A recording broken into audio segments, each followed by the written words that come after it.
Desde 1999, o FGTS, Fundo de Garantia por Tempo de Serviço dos Trabalhadores Brasileiros, está sendo corrigido de forma errada. A taxa aplicada para o cálculo do fundo, segundo o levantamento, estaria causando prejuízo superior a 50%. Isso tem levado milhares de pessoas aos tribunais em busca de ajuste desses valores. Então, sobre isso, eu vou conversar agora com o advogado trabalhista Ricardo Fontes Costa. Muito bom dia, doutor Ricardo. Isso significa que todo mundo, então, que começou a trabalhar com carteira assinada a partir de 99, tem direito, pode buscar a justiça para tentar reaver esse valor aí? Exatamente. O STF, em recente decisão, no ano de 2013, considerou inconstitucional a TR para atualização de valores. Então, com isso, percebeu-se que pode haver uma interpretação dessa decisão do STF, no sentido de permitir que a correção dos valores do FGTS também deixe de ser atualizados pela TR e passe a ser utilizados por outro índice que possa recompor a inflação do período. Só para a gente ilustrar aqui com uma conta, a conta é um pouco simples, bem simples na verdade. Se um trabalhador ele tinha R$1.000 na conta do FGTS em 99, hoje ele tem 1.340 por aí por causa dessas taxas que foram aplicadas. Mas se esses cálculos fossem feitos com os cálculos corretos, né, com esse índice que é o INPC que foi colocado, ele deveria ter 2.586, ou seja, é um valor, uma diferença alta aí, né, doutor Ricardo? Exatamente. Essas diferenças elas podem chegar até 88,3%.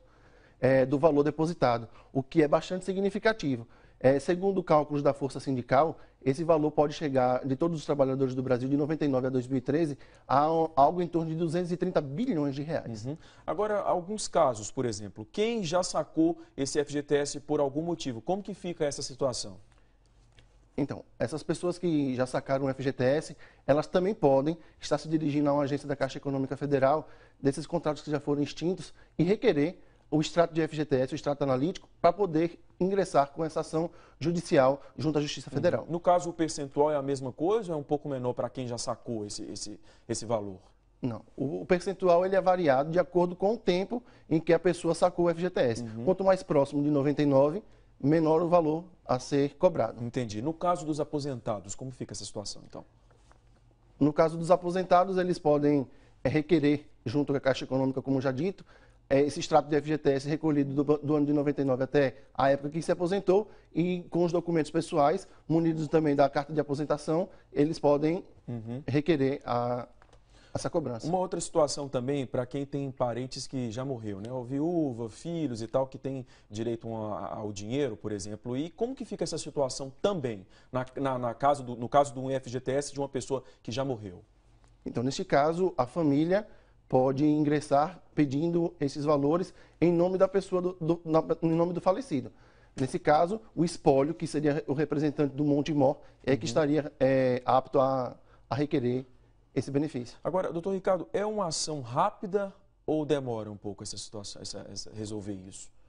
Bem, Devan, é necessário que se esclareça que o judiciário, as demandas são cada vez mais grandes. Então, a quantidade de demandas são variadas e com esse pedido haverá um aumento no volume dos processos. Consequentemente, haverá também um aumento no tempo no decorrer desse processo. Maior, né, na justiça. Exatamente. Agora, quais são os documentos das pessoas que estiverem interessadas, que vão entrar com essa ação, o que elas devem reunir de documentação, doutor Ricardo?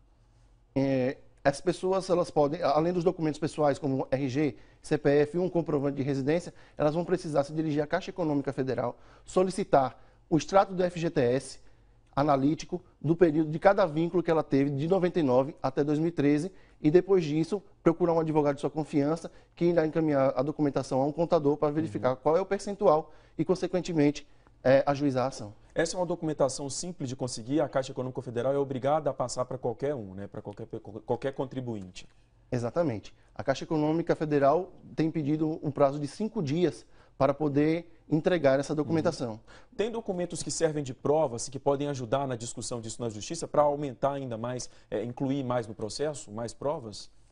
O que pode ser utilizado seria as rescisões contratuais realizadas nesse período em que o trabalhador sacou o FGTS. Então, ali ele teria realmente como saber qual foi o valor que ele sacou e qual é o valor que ele teria direito ao final. O senhor falou agora há pouco aí sobre procurar um advogado, né, para entrar na justiça. Agora, tem aqueles casos também de ações coletivas, né, que envolvem, acho que no máximo 20 pessoas, se eu não me engano, o senhor me corrija se eu estiver errado.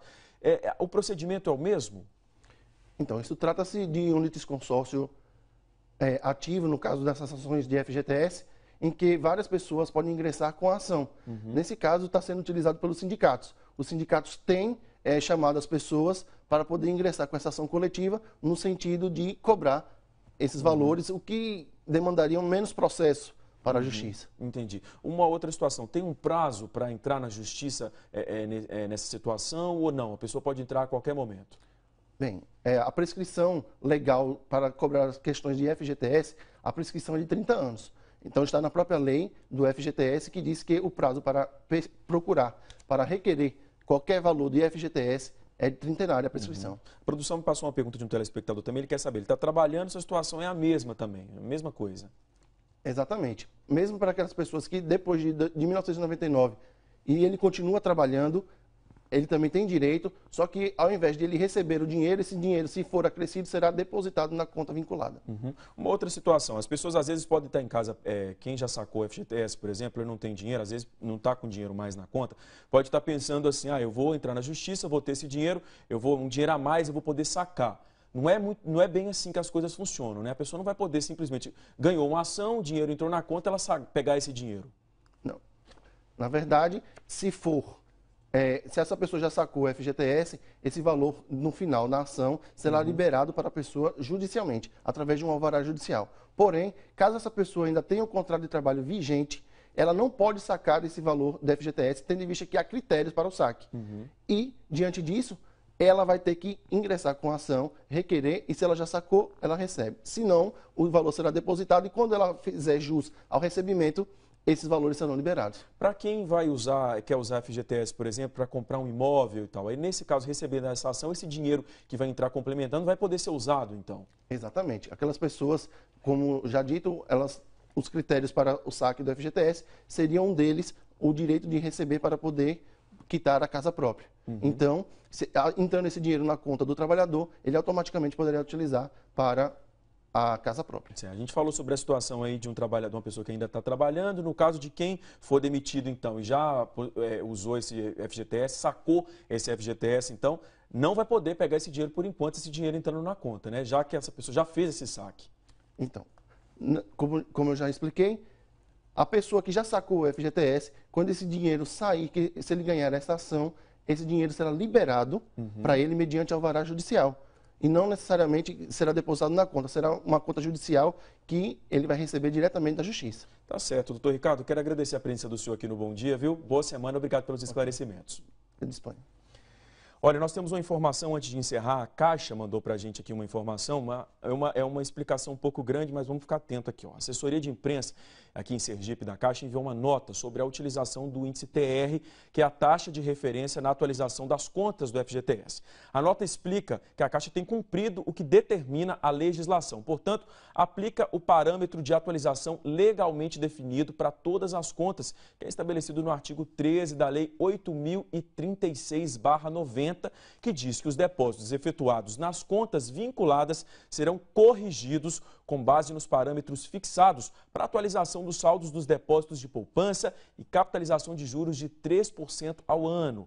A nota diz ainda, a Caixa ressalta que a substituição do índice praticado na atualização das contas do fundo tem caráter vinculativo, ou seja, também será alterado para que os mutuários que tenham financiamento com recursos do FGTS e também que a substituição da TR por outro índice levará automaticamente à atribuição desses mesmos índices aos contratos firmados pelo FGTS, gerando um impacto diretamente aí para as condições contratuais no financiamento final da moradia, o mutuário do Sistema Financeiro da Habitação, SFH, e também nos parâmetros dos encargos devidos pelos empregados no recolhimento do Fundo de Garantia. A nota também reforça que o uso da TR se vale de um dado apurado e divulgado pelo Banco Central do Brasil, Dessa forma, o banco vem conseguindo na Justiça ganhos de mérito em todas as ações já julgadas sobre esse tema. Bom, é uma explicação grande aí, uma explicação da Caixa Econômica Federal, né? Mas se você ficou em alguma dúvida, é bom procurar um advogado, bom procurar também a Caixa Econômica para esclarecer isso. Doutor Ricardo, mais uma vez, obrigado pela presença e um bom dia. Ok, bom dia.